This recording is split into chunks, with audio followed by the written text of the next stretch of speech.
Hello, everybody. Welcome back to Music Meltdown, in which we rate, rank, and review any artist discography, songs, musical topics. You get the gist. Today, I talked about The Clash a little bit earlier. We're going to be pivoting into my favorite member of The Clash's later band, Mick Jones' Big Audio Dynamite. To describe Big Audio Dynamite by one genre is really fucking stupid. This band does so many different things. Like, there's reggae tinges, there's still new wave, there's a bit of punk, hip hop. They really do run the gambit, for better or worse. I didn't know any Big Audio Dynamite going into this. They were a band that had been on my radar just because I was very curious about them. Because I did always really like Mick Jones and his sort of eclecticism that he brought to the Clash. I'll leave it there. I have very conflicting thoughts about this group, which mainly boil down to I think that they're a much better songs band than they are for their full albums, but we'll get into that later on. This was actually Mark's pick for us to do here. I think that we were going to do somebody else before, eventually pivoted to this. So yeah, what did you know about Big Audio Dynamite coming into this? Um, I discovered them in the late 80s. One day, it was probably in around 1986. I was driving in my car around the University of Miami campus, and this song came on that I'd never heard before, and it drove me crazy. I loved it. It was like nothing I'd ever heard, and I could not identify it. I couldn't identify the genre, the artist, anything. And it kind of sounded a little bit like Squeeze to me. So I went to a record store and I already owned about half the Squeeze CDs at that point anyway. And I looked through the ones I didn't have and I looked for a song that sounded like what I heard, something where the title indicated that it might be that song, and I couldn't find it. And so for about the next year and a half, I was searching for this song and I could never hear it again. And then one day probably by this time it's probably 87 or 88, I'm in a used CD store and I'm just flipping through looking for stuff to try out, because you could get used CDs for $3. I'd get four or five of them at a time and stock up, and sometimes some were hits, some were misses. And I picked up one that said BAD on it. And I turn around and look at the back, and there's this formula E equals MC squared. And I said, oh, that's the formula for relativity. I bet that's the song. So I bought it, took it home. That was it. And listened to that CD a lot, but I never strayed off of it. I just, played that CD. And then a couple years later, my sister was living with me at the time, and she was, here's the funny thing. In the 80s, 70s, and 80s, I brought in the music and would turn her on to new stuff. Now the 90s come around and she's turning me on to new stuff. So around 91, she comes in one day with this CD, Big Audio Dynamite 2. I thought, oh, I like them. She put it on, loved it right away. That was about all I listened to for them for about 10 years. Then one day I picked up another one of theirs. So my collection consisted of three Big Audio Dynamite CDs for about 20 years. And it wasn't until maybe 10 years ago I started listening to some of their other stuff. But probably, nothing past the Globe.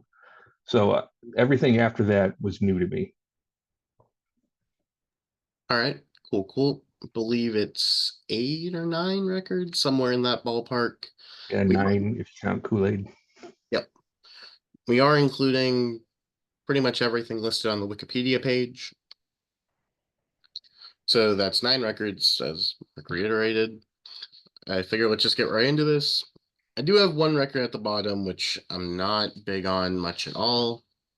My least favorite Big Audio Dynamite record is going to be F Punk, a play on sort of Parliament Funkadelic there. And as opposed to most of their records, this one just isn't very interesting to me. This is about as bog standard of a rock record that they ever got to making. And it's mostly fine. You have a bit of the more electronic elements that they would incorporate in there, but I don't think that they really work well with these songs. Psycho Wing is a pretty decent song, but that's offset with the song It's a Jungle Out There, which I just think is terrible. Overall, though, it lacks what makes Big Audio Dynamite great. And the main thing that does sort of elevate this group, even in their lowest points to me, is Mick Jones. I love Mick Jones as a singer. He's my favorite part of the Clash, and it's so great to hear him just sort of being able to explore his own passions and stuff more. But yeah, on this record, I just don't think it really panned out. My guess is the label wanted them to make something a bit more commercial that would have a bit more reverence, but it just didn't go over well. I'm at 2 stars for it, just not what I want from Big Audio Dynamite. My number 9 is Higher Power, and that one just doesn't work for me. They called it Higher Power. I'm thinking, how about no power? There's just nothing going on there that I like. It's got no edge. It's like everything they did previously just got smoothed out, sandblasted and polished down to boringness. I cannot get excited about that album. It's got uh, a couple songs that are listenable. Looking for a Song, Melancholy Maybe. Um, Melancholy Maybe. It sounds like they just lifted the. They had listened to My Life in the Bush Ghost and decided, hey, let's do something like that, and copied it. It's 67 minutes. It's way too long. I just, and it's a big disappointment because it comes after an album I liked a lot. And this is kind of a pattern here. They're very up and down. Good albums followed by bad albums is what we're going to be seeing here. Higher Power just does nothing for me. I have it at 2 stars. See, I like that one a little bit better, so I'm not going to get to that one quite yet. This is where I piss off Big Audio Dynamite fans. I have one of these every once in a while. I want to reiterate. I respect and think that all of these albums that I'm going to talk about going forward are really interesting, and they do have good elements to them. I just think more often than not, they rarely come together to make a full package that's great. As such, this is where I start to annoy people. My number 8 is going to be The Globe. This is one that I respect a lot more than I properly enjoy it. A few of the songs here are remakes of tracks off of Kool-Aid, which I liked Kool-Aid a lot better, so we'll get to that later. The opener Rush is great, but past that, none of the full songs really grip me that much. And there are some production choices upon here that I didn't really love. My other main note is how When the Tea Comes, that is like totally proto, like the Soft Bulletin Flaming Lips style. It was really cool to hear that. Overall, though, I think it's a decent record. It has some catchy moments to it, and it has some cool musical ideas, which is going to be the case for most of these records. It just rarely properly grips me in fully. I'm at 3 stars for it. It's still decent, just not one that I love. So number 8, I got The Globe. Okay, at number 8, I have number 10, Upping Street. Um, this is a problem that's going to plague a lot of their work. Is it's just too long. At 59 minutes, it wears me out. I rarely get through the entire album in one sitting. To me, what it felt like they did is they started out with their debut. They touched all the bases there. They said, "Hey, we've got a formula that works. Let's go back in the studio and do it again." They did it. They did it almost beat for beat, a remake of the original or of the debut with number 10 Upping Street. And it just didn't work. The material's just not as good. I mean, if you're not paying any attention to it, it sounds kind of okay. But when I stop and listen to it, I'm thinking this is just weak. It's just weak. Although I've got to say, it starts out with a banger. Come On Every Beatbox is one of their best songs. I love that tune. But then it's just downhill from there. I mean, there are a few songs that are listenable: Limbo the Law, Sambadrome, V13, Ticket. Um, then it ends, or you get to Dial a Hitman, which to me sounds just like a remake of The Medicine Show. It's just formulaic. This is the same thing, remix, repeat, and do it again. And it just didn't work for me. I've got number 10 Upping Street at 2.5 stars. Yep, another one that's gonna appear a bit higher for me, but I think we're in similar ballparks of enjoyment. Next up for me, don't fret, I have Higher Power. Their albums in the 90s especially are just way too damn long. There are consistently cool musical ideas, but they just stretch them out to the point of annoyance, in my opinion. Higher Power is probably the biggest victim of that, being over an hour long and only having a couple of really strong cuts on it. Harrow Road, Some People, and Lucan were the highlights for me on here. While the rest is engaging, I'm rarely properly enjoying it, which, as I've been saying, that's going to be my common criticism with these records. 3 stars for it. It's decent. All right, my number 7 is Megatop Phoenix, and again, this one starts strong. It's got a good opener, but then it quickly loses steam for me. 59 minutes is too long. Um, here they and this is another one of the peaks and valleys, and it's surrounded by 2 albums that I like better, but this one just doesn't work for me at all. None of the songs on it break my top 10. I don't even know if they would come into my top 15. Probably 15 to 20 is the highest ranking song off this album. Um, I just can't work up any real love for it, but it's not as bad as 10 Upping Street or Higher Power. So I have this one at 3 stars. I, I guess I like it more than I than it sounded from that description. Um, it's not terrible. It's just not strong. So it's a 3, but it's a weak 3. Yep, that's probably my biggest divergence with your list so far, so I'll get to that a fair bit later. Next up for me, I have Tighten Up Volume 88. While a solid record, this does show off the main issues with the group, and that being inconsistency. They have some highlights across each record, but on the whole, songs are often lacking for me.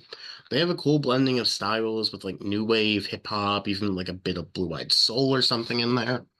It's more so just about the songwriting. It's not as consistent as like their best records, so I struggle with putting it a lot higher. Champagne and Mr. Walker Said were my favorites here. It's another 3 star record. I know I'm giving these 3 stars, but it's like I like them probably more than an average 3 star record because I think that they're really interesting.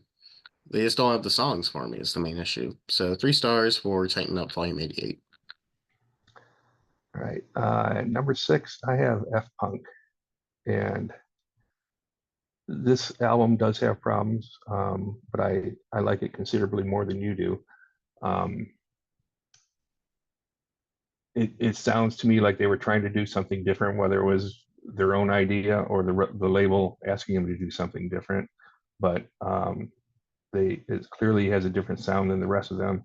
Um, at first I was a little put off by the name F Punk because I'm a huge P Funk fan, and I felt like they were ripping it off. But then the more I thought about it, I thought, that's actually kind of clever because this is more of a punk sound, and have fun with it.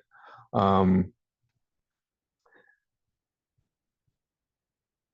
this one thing that was pretty much consistently true is their albums almost always had a very strong opening song. This one did not. I turned out a punk was kind of okay, but not great.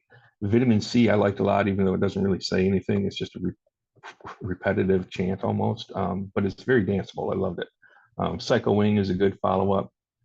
Um, Push Those Blues Away.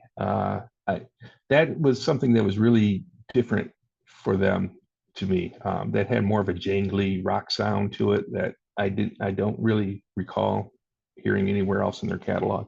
So I like that. But then they threw in Suffragette City at the end, and I'm thinking, why? I'm a huge Bowie fan. I love that song. They didn't ruin it. I mean, it's not a bad version, but they didn't add anything new to it. So I'm thinking, why did you do that? To me, if you're going to do a cover and you're going to do it as a hidden track, it needs to be something special. And this just wasn't special. It was just a okay version of Suffragette City. So overall, though, I have this album at 3.5 stars. Fair enough. And I mean, yeah, the Suffragette City cover isn't great, but it's probably the best song on the record because it's best written. So like it It is is the what best it is. written, without a doubt. Yeah, yeah. All right, next up for me, I've got number 10 Upping Street. Bit of a tricky record. I was kind of hoping they would bounce off the debut a bit, but this is a step down. Beyond the Pale is great, but as it is, it's a bit more new wave styled compared to the debut, and the hooks just aren't really as strong. It's diverse. The songs just don't come together. It feels like there's three different bands playing, and they're told, yeah, come together on like this school auditorium or whatever, and it just doesn't really work. It's musically interesting, but it doesn't grip me as a listener. Kind of the main issue with most of these records. It's 3 stars, but this is my last 3 stars. I got 4 records at 3.5, so plenty of good stuff in Big Audio Dynamite. Okay. My number 5 is Kool-Aid. Um, I did not know that that album existed, and I'm not still not sure that it really does. Although the Wikipedia says and Rate Your Music say it does. I've never seen it anywhere. Um, because my history was with the Globe for many years before I heard Kool-Aid. I kind of see the Globe as a more polished or a better version of Kool-Aid. There's about what a 50-75% crossover between the two. But I think what was taken out of Kool-Aid and replaced in the Globe is just better. And I like Kool-Aid a lot. I have it at 4 stars, but I think they did a better job with the Globe. Oh, is that it? Yeah, that's it. I don't have a lot of notes here on Kool-Aid. Fair enough, fair enough. Next up for me, I've got Entering a New Ride. I thought this was a really solid release, 3.5 stars, and that is where I'm gonna tap out here. I'll go above 3.5, but it's like I do like all of these records a decent bit, and I do have respect for them, as I've been saying. This one, however, it has more of like that sort of standard rock sound that was all over F-Punk, just with way better songs. A bit more of the sampling and electronic styles are back here. Most of the songs aren't a ton to write home about, but they're still really enjoyable. Something they do weirdly a lot on this record is they reference the band name a lot. They didn't really do that before, but they're always like bad or BAD on here. It's kind of funny. I like it, but it's just like you never did this before. Why are you doing it now? And this is their last record, so it's like kind of a weird point to start doing that. On the whole, though, it's a solid release. Maybe a bit over long, like most of the records, but 3.5 stars. I like it. Yeah, just about all their albums except the first one are overlong. Uh, you know, they were a prisoner of the CD era. That was the worst thing that happened to them. If they had been all vinyl and stuck to 40 minutes, almost all of these would have been at least a half star or higher. Um, my number 4 is Tighten Up Volume 88. I love this album, especially the first half of it. It's top heavy. It's definitely top heavy. It starts out with bangers. I like everything through Champagne. I just love, which was basically side one on the vinyl. Side two is it kind of loses a little bit of steam for me. That's why it drops from well, it was writing a 5 through the first half, but then it drops down to about a 4 on the second half. So I still like it, but I don't love the second half as much. But the opening sequence of songs, those first 5 are just one banger after another. And they don't make a lot of sense, all of them. Apple Cart, Champagne, but they're just fun. It's a good time. This album gets me up the way that Talking Heads gets me up. It lifts my mood, makes me feel good. I love listening to it. I have this one at 4 stars. Tighten Up Volume 88. Okay. Hmm. All right. Next up for me, I have this is Big Audio Dynamite. Overall, this is a pretty interesting record. 3.5. It starts out great though. Words. Medicine Show, Sony and E equals MC squared are all fantastic. A bit poppy, but you still get some mixed natural punk flair and a bit of new wave in here. It's probably the most straightforward the band ever was, which plays to both a positive and a negative. They aren't like going out on these weird musical divergence all the time. But as well, it's not quite as interesting as the better later records, in my opinion. So it's kind of like a weird record to talk about in that point. It's a fun record, though. There is a bit of a lull, though, with A Party and Sudden Impact, but I think it's still a good debut record that showed a lot of potential, and it did lay a pretty solid groundwork for them to incorporate all these different sounds that they later did. I just happen to like whenever they have those later sounds. So, number 3, this is Big Audio Dynamite. 3.5. All right, for number three, I have Entering a New Ride. This one is another one that I did not even know it existed before this exercise. Um, I liked it on the first listen. I absolutely loved it on my second listen. Um, they do a lot of the stuff they've always done here, but it's more of a groove. It's like something you would put on at a rave and just dance all night to it. Or most of it. There's a few down spots to it, but it's just got that dance energy to it that they keep up throughout the whole album. It's too long. I think, is this the one that's 72 minutes long? And they try to use up every single second on the CD. Um, and I don't know, maybe it's because the record company refused to release it, so they just decided to put everything on it, and that's why it's all there. Um, but it could have used some editing. You take out about 15 minutes, and this is a 5-star album for me. Is that I love it that much. It starts out great with Man, That Is Dynamite, then follows up with Bad and the Nighttime Ride. Love that track. And then it just keeps on going. It slows down a little bit with Must Be the Music, but then comes back with Sound of the Bad. It's like you said, they repeat their name a lot. I listen to a lot of Latin music, and it's kind of a trend that's going on in Latin music. Is at the end of, or sometimes the beginning, but at some point of every song, the artist introduces themselves. It's become a little bit annoying to me. But it was part of the song. Is this bad, that they sang it. They didn't just say it. And I, at 50 minutes, this would have been an incredible album. At 72, it gets a little bit tiring, but I still have this one at 4.5. I like it that much. Interesting. Sorry. A bit of what you were saying there, it is kind of interesting that they felt the need to like load that record up, considering the label shelved it, so like it never got an official release, I believe. I think it only went up like digitally on their website in like '01. So it's kind of weird that they even felt the need to include everything at that point. But I guess that's what happens whenever you live through a god awful thing that ruined half your record. So the CD explosion was brutal for some bands. However, my number two, a record you talked about a long while ago, I have Megatop Phoenix. This is a pretty good record. Like most of Big Audio Dynamite, a bit messy, but the back half of the record, in my opinion, is just great. They're utilizing samples and a lot more dance elements on here, and I think it's really interesting. And unlike some of the previous records, it has some really good songs on it for me. James Brown, House Arrest, The Green Lady, and Stalag 123 were my favorites on here. It's just a fun listen. Like at their best, their records are never great. They're never anything that I'm like dying to listen to, but they're just pretty fun. 3.5 stars. I think it's a fairly solid record. I just wish they were a bit more consistent. Is my main issue with them. So number two, Megatop Phoenix. Yeah, consistency is an issue, and that's true even on my number two album, The Globe.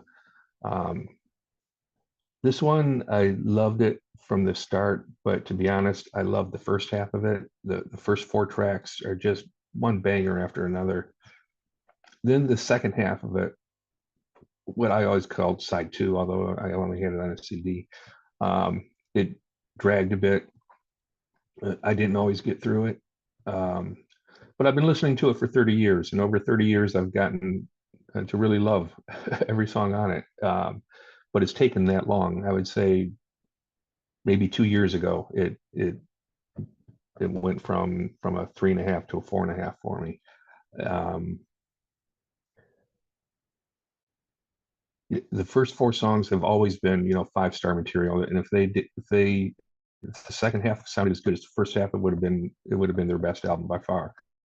But the second half just doesn't have the same energy or tightness to it, and it took me a long time to get to love those songs, but I do now, and I now it's a start to finish album for me, even though again it's too long. It's too long.